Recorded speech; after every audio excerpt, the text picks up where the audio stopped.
just as he believes now that the federal government owes dignity and respect to every American, especially those with disabilities.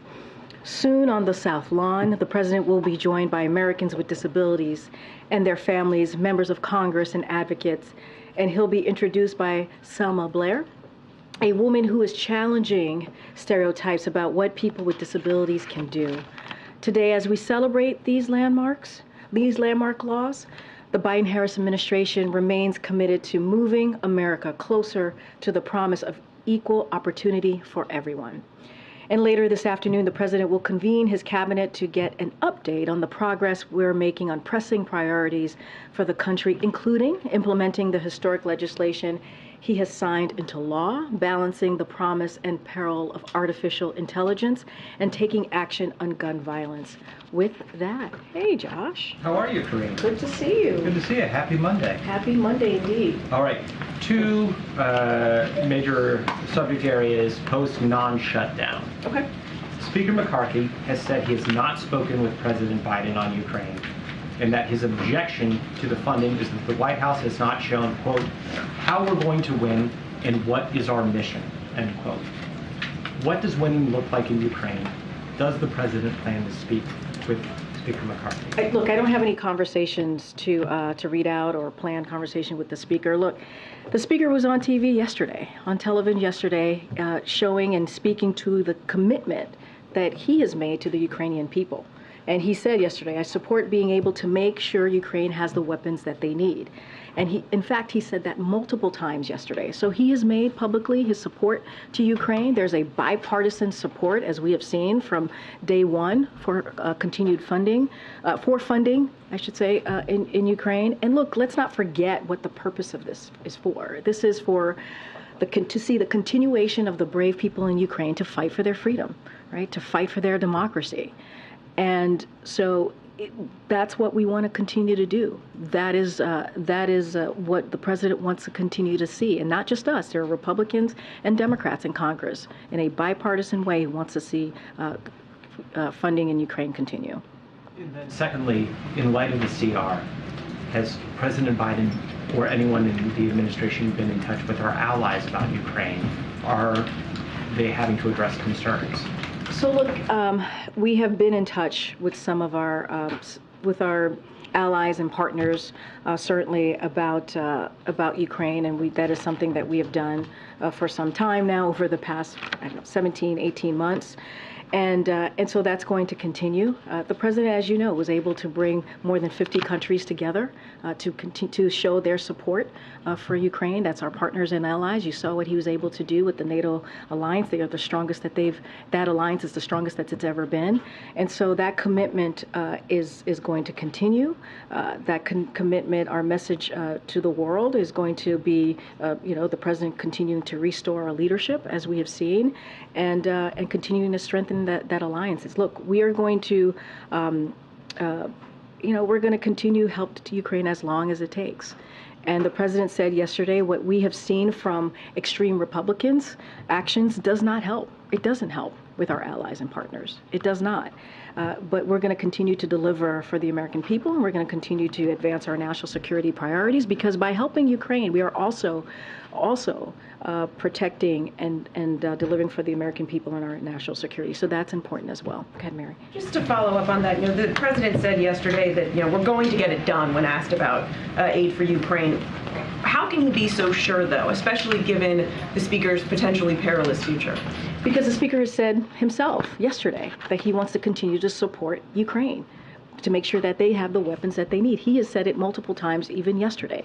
We've seen bipartisanship on this issue, to continuing the funding for Ukraine. This is, the president said it. The speaker and the overwhelming majority of the Congress have steadfastly supported Ukraine. So there is a bipartisan support for this from the beginning. It's going to continue. We have heard from Republicans and Democrats in Congress, and that's what we expect.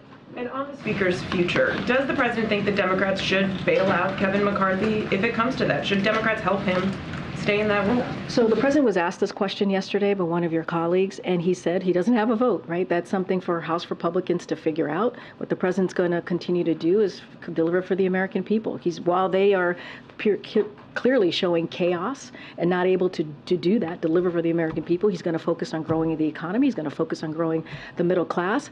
And as it relates to anybody else, the Democrats, that's their decision to make. That's for Democratic leadership and House Democrats themselves to figure that out. Actually, the president doesn't have a vote here, but surely this is something that the White House is discussing with leadership on the Hill. Absolutely. That is not something we are There's not. no conversation between That is something we do not get involved when it comes to leadership conversation. That is something for House Democrats, House Republicans in this particular instant to figure out. And can you just clarify one more thing? Because we've heard Matt Gaetz and others put a lot of attention on this.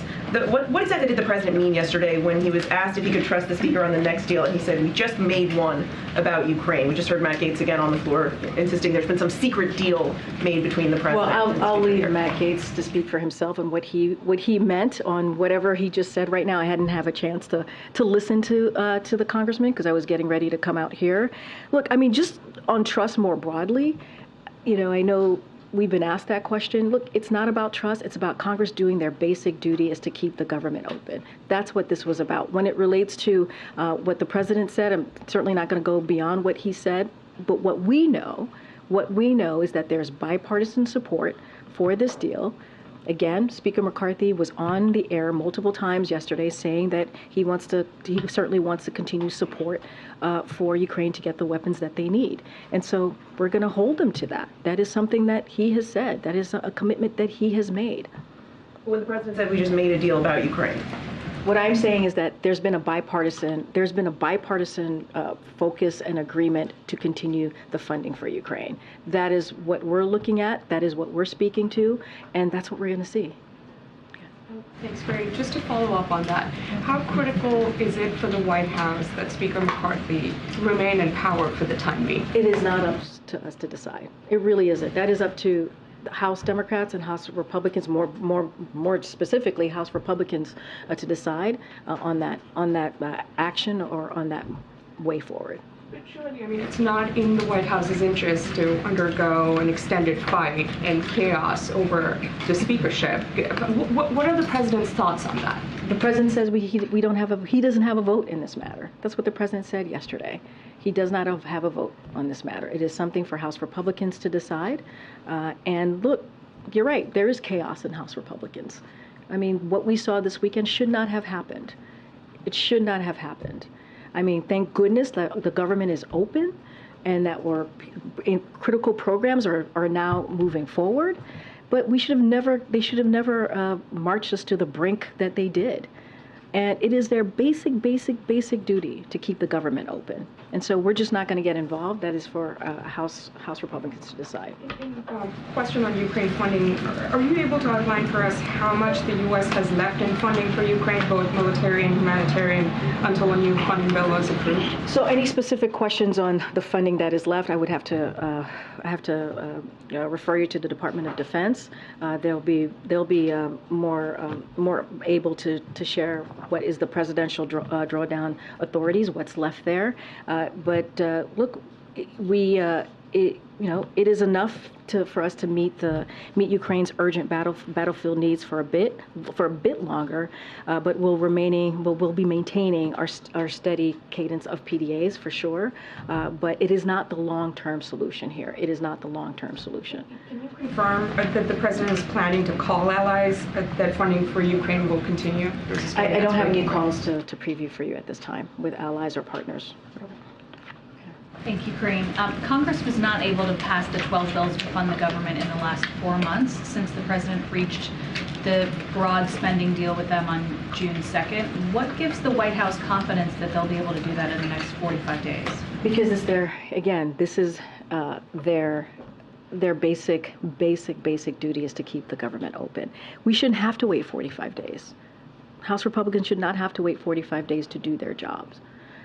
And one of the things that Speaker McCarthy learned is, that you have to do your job, right? Which is why I think he moved forward. And so, look, this is something that Congress is their duty to do, is to keep the government open, to make sure that federal government employees get paid, to make sure these critical, important programs are continue to be paid in, so that families across the country, American families across the country, are getting those critical programs. And so this is their basic duty. This is their basic duty. And government funding now goes through November 17th, which is right around the time that the president is expected to be in San Francisco for APEC. What discussions are happening about what impact that could have on the president's meeting with leaders of China and other countries? I just don't have any, I'm not going to get into hypotheticals from here. Again, they don't have to wait 45 days to get this done. They really don't. There's no excuse for another crisis. That is what the president said yesterday. And they have to stop the games. They have to stop playing these games. That's, again, what the president said. They have to get to work and stop playing games and do their duty. Or else we're going to be in the same place that we were this weekend a month from now. And so, what they're doing instead is pursuing these 30% cuts. We're talking about education. We're talking about Meals on Wheels. We're talking about really critical programs that Americans need just to move through their day-to-day lives.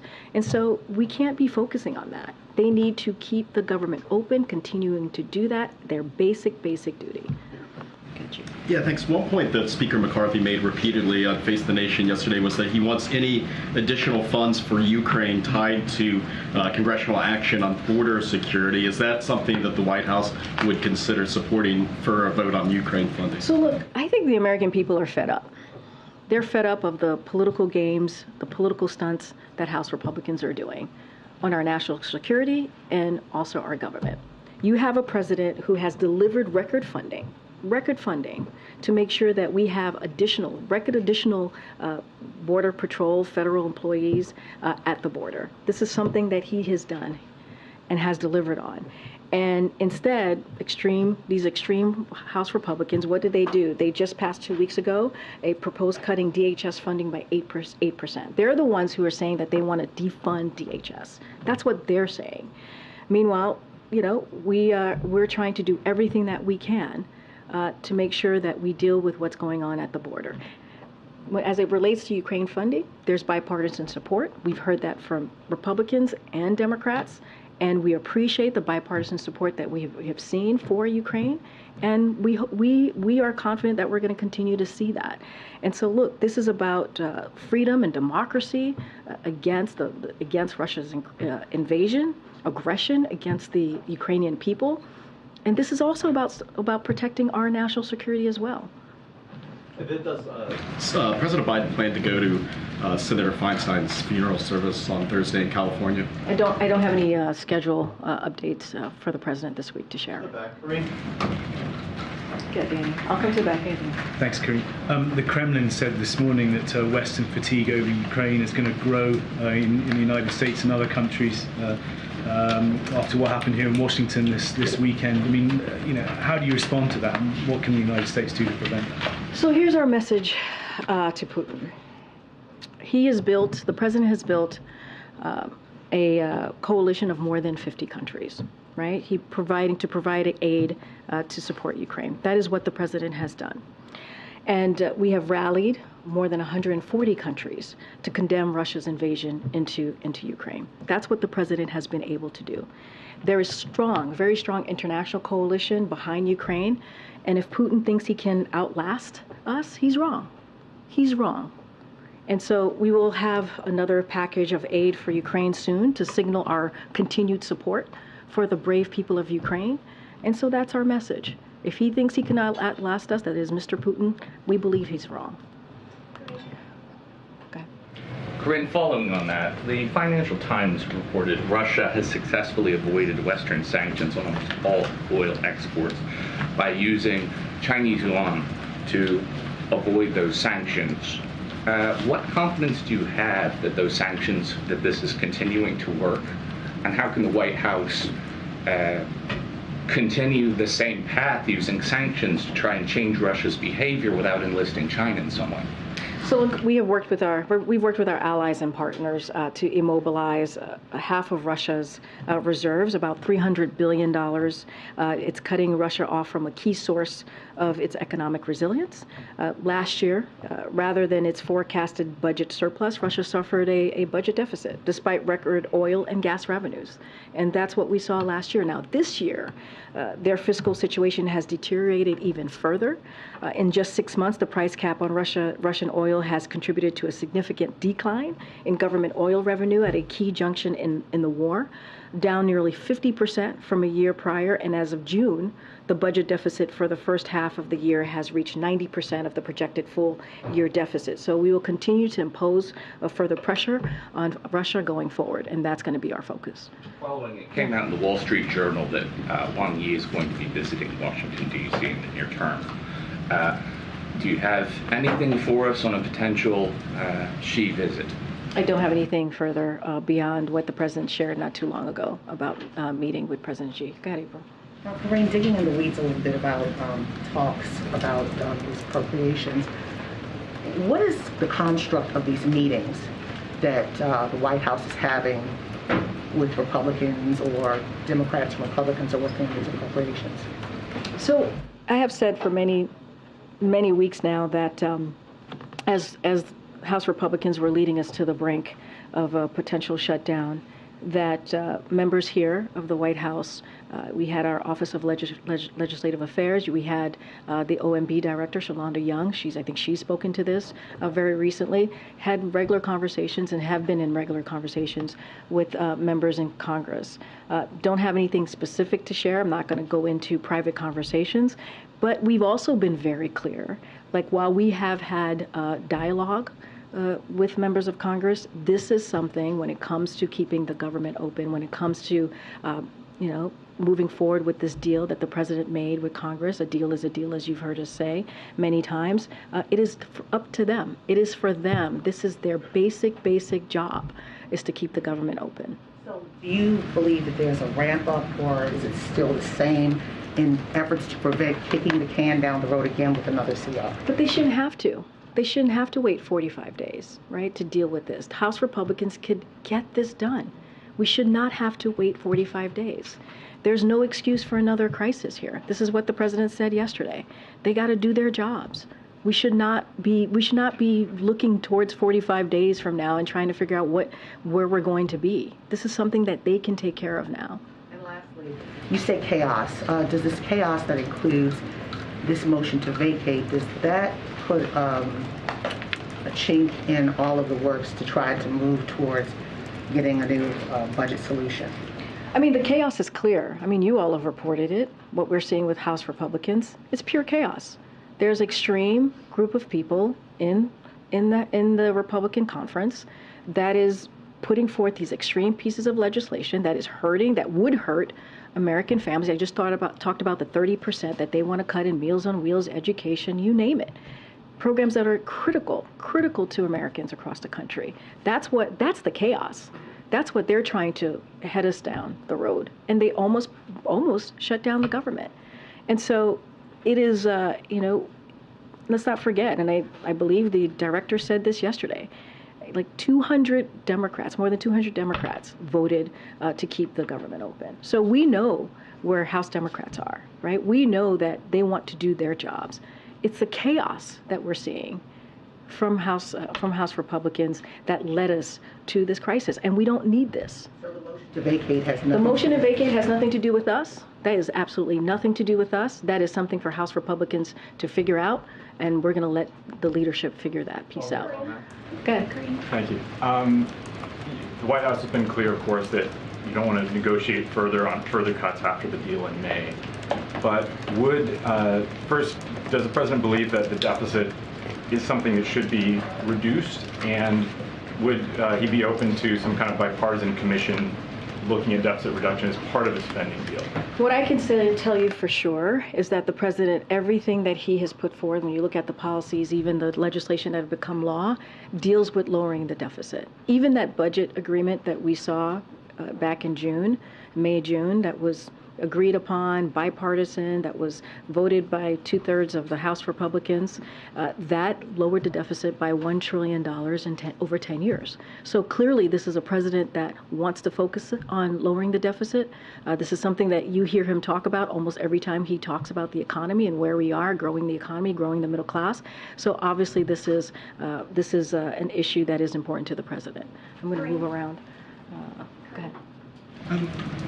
Governor Newsom has picked LaFranca Butler to fill California's open seat.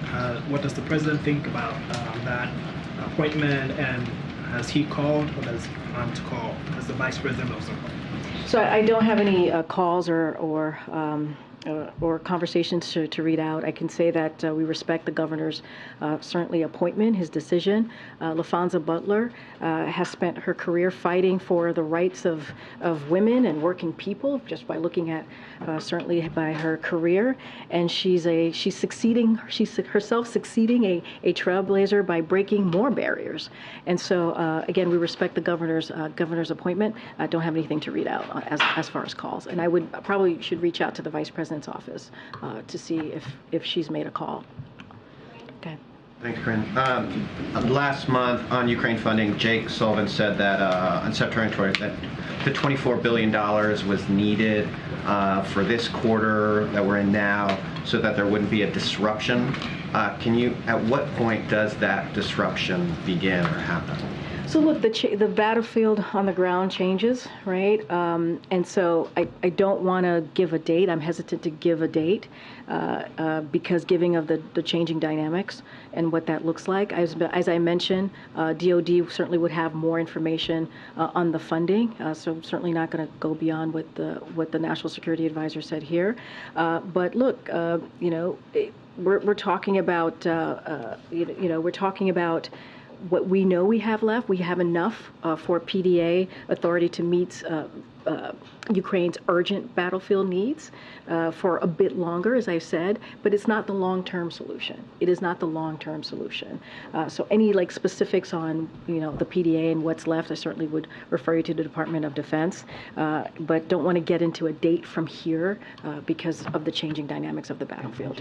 Just to reiterate, beyond McCarthy's comments this weekend and past support, you're saying there's been no conversations between the White House and leadership about a potential agreement, contours of how to get the funding approved? What we're saying is there's obviously bipartisan support to continue the funding to Ukraine. We've heard that specifically from Speaker McCrane, Speaker McCarthy just yesterday, multiple times saying that, and we've heard that from Democrats and Republicans in Congress. So that's what we want to see. We want to see the commitment. We want to see that that McCarthy keeps his commitment to the people of Ukraine. That he has said he wants to continue that funding to make sure that Ukraine get the weapons that they need, and that's what we want to see. Okay. Thanks, Karine. So staying with that topic, yesterday, when I asked the president about the prospect of future deals with Speaker McCarthy, he said, we just made one about Ukraine. But it sounds like you're saying they didn't just make one about Ukraine. What I'm saying is that we know that there's bipartisan support, right, for Ukraine funding. And that is what we're saying. We're saying that there's bipartisan support. There has been. We appreciate the bipartisan support that we've seen for Ukraine from the beginning, and we believe that's going to continue. And so that is what we see, and that's how we see this moving forward. Well, why would the president say that he made a deal if he didn't? I'm just saying that what we're seeing currently from Congress is that there has been, right? There has been overwhelming support. That is what the president said. A majority of Congress showing overwhelming support to continue that support for Ukraine, and that's what we're going to continue to. That's what we want to continue to see. Did the speaker provide some kind of back channel assurance that he would bring Ukraine funding up for a vote? Is that what he was referring to? No, I don't even think the speaker needs to do back channel. He himself said yesterday that I support being able to make sure Ukraine has the weapons that they need. He said that. And we expect him to keep his word on that. But then I guess I'm just trying to understand what the president meant when he said we just made a deal. What I'm saying to you is that we have seen bipartisan support from Congress to continue the funding in Ukraine. That's what we expect, and that's what we want to continue to see. We've heard from Speaker McCarthy himself just yesterday saying that he wants to continue that support, and that's what we want to see moving forward. Is it possible the president made a deal that you don't know about? I'm just saying that I'm not going to go beyond what the president said. Just not going to go beyond. Was what he said true? I'm not going to go beyond what the president said. So you won't say that what he said was true? I'm not going to go beyond what the president You're said. declining to say that what he said was true? I just answered. Go ahead. Yep. Thank you. Governor Newsom vetoed legislation in California this weekend that would have allowed workers to collect unemployment pay while on strike. Does President Biden support unemployment pay for striking workers? What I can say is that the president certainly supports collective bargaining. He supports that workers should be able to ask for fair pay and fair benefits. That is something that he supports. He supports certainly the right to strike. I'm not going to get into the particulars of what Governor Newsom signed. But what I can say is the president is always supporting union workers and certainly working people. And the UAW strike is now in its third week. Is there any concern that the president's appearance on the picket line may have frustrated auto companies and prolonged discussions? What I can say is that the president did something that was historic, right? He went to an active picket line to show his solidarity for union workers, for the men and women of UAW, and he was proud to do that.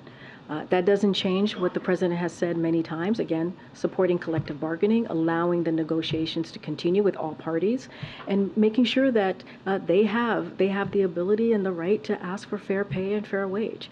And so that's what we believe. We think that it's good that they're continuing to have these negotiations and continue to have the conversations. And let's not forget, you have the West Coast Port, right? You have the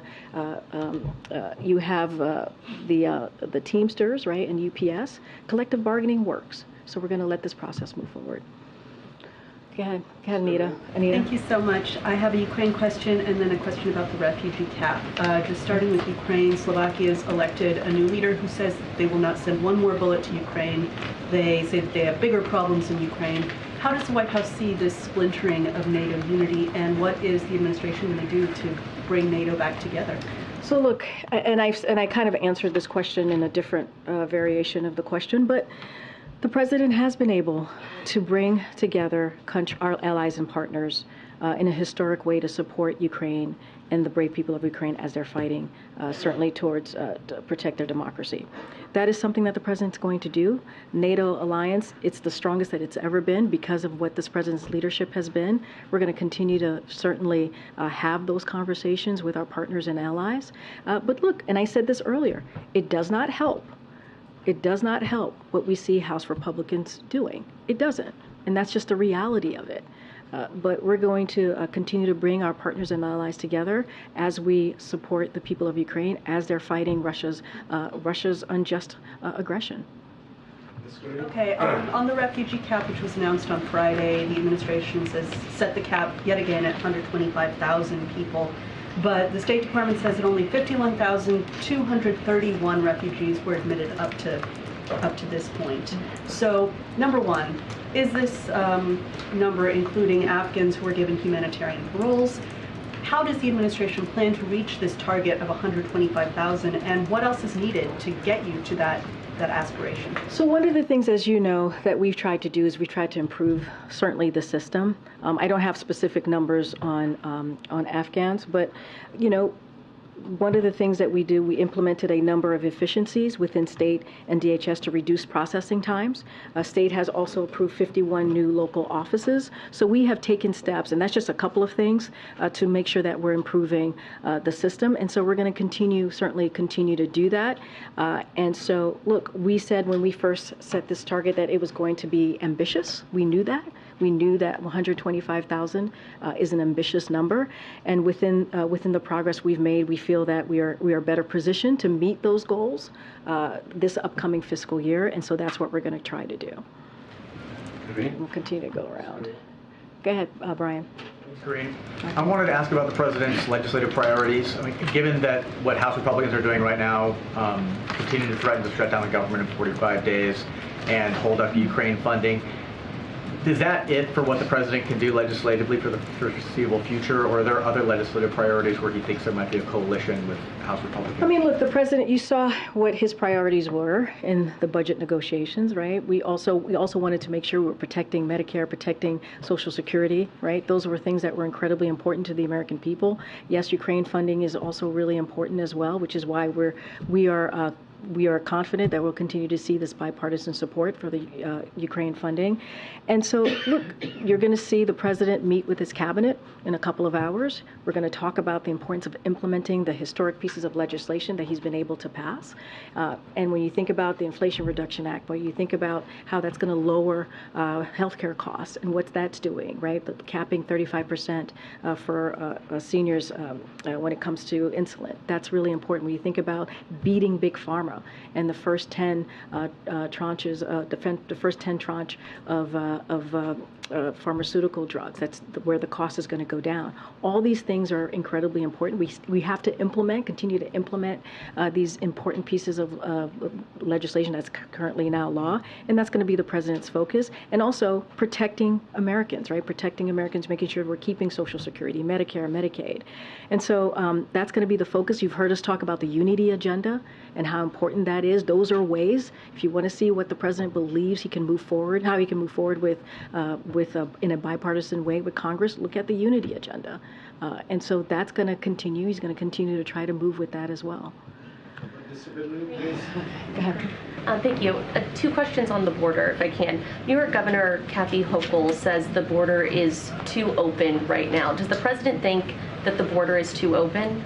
So here's what I will say. The president, on his own, without the help of Republicans in Congress, let's not forget, he put forward a comprehensive piece of legislation to deal with immigration reform. Remember, this immigration system has been broken for decades, and it's been 3 years. That's been almost 3 years since he put forth that piece of legislation. And there are 3 things that he has moved forward in when it comes to his plan and looking at the border. There's enforcement, and so we've deployed additional troops and federal agents to the border and removed or returned more than 250,000 individuals since May 12th alone. That's what we've been able to do without the help of Republicans. And deterrence, we've had the largest expansion, certainly, of a pathway is in decades. And we've made clear that attempting to cross the border unlawfully will result in prompt removal, a 5-year ban on reentry, and potential criminal prosecution. And let's not forget the diplomacy that we have done with the region, including Mexico, to deal with this issue, because this is a regional issue that we're seeing as it relates to unlawful migration. So when the president looks at what's happening at the border, he sees a border that is effectively closed. What I'm saying is that the president, without the help of Republicans, is doing everything that he can to deal with the border. That's what he's been able to do, while Republicans try to push forth a CR to take away the federal agents that we see at the border. That's what he's trying to do. They're trying to politicize it and make it worse. That's what Republicans are trying to do, and turn it into a political stunt. The president is actually dealing with the issue that's in front of him by getting record funding, 25,000 federal agents at the border. That is something that this president has been able to do. I'm going to move around.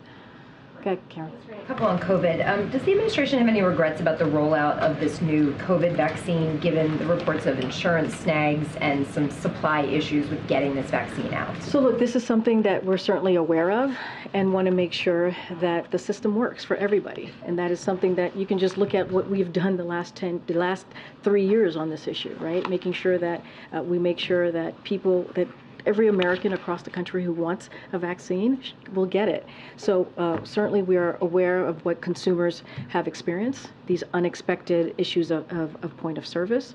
And so HHS is going to work with insurance, they're going to work with the issues that we're currently seeing to resolve this quickly.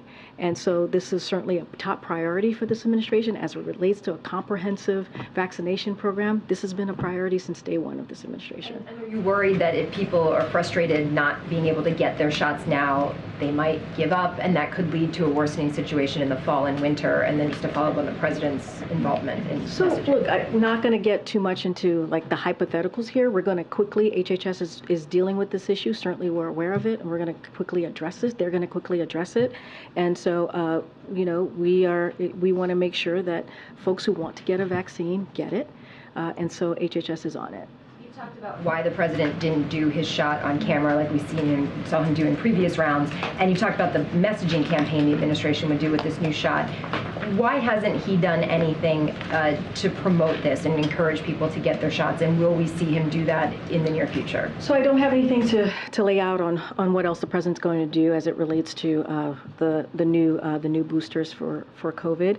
What I can say is there are secretaries or an administrative official across the federal government here for the White House that are indeed very much involved in making sure that they get the word out there. Right? We saw just the other day, we saw the second gentleman get involved and show how his process of getting his shot, and we'll see that from others across the administration. Look, we are in a different time, in a different place with COVID. Clearly, we're all sitting here. Most of us are assuming many of us have gotten our COVID shots.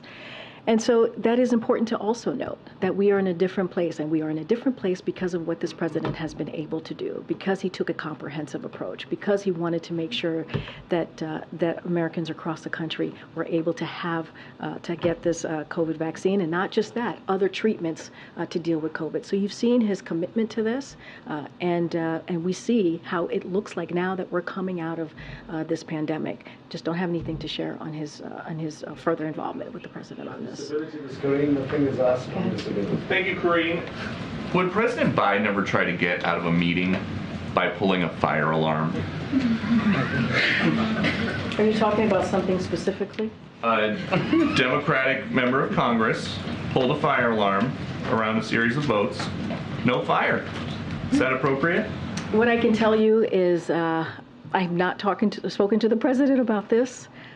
And so just not going to comment. I would leave it up to, I know there's a House process moving forward right now. I'll leave it to the House. Okay.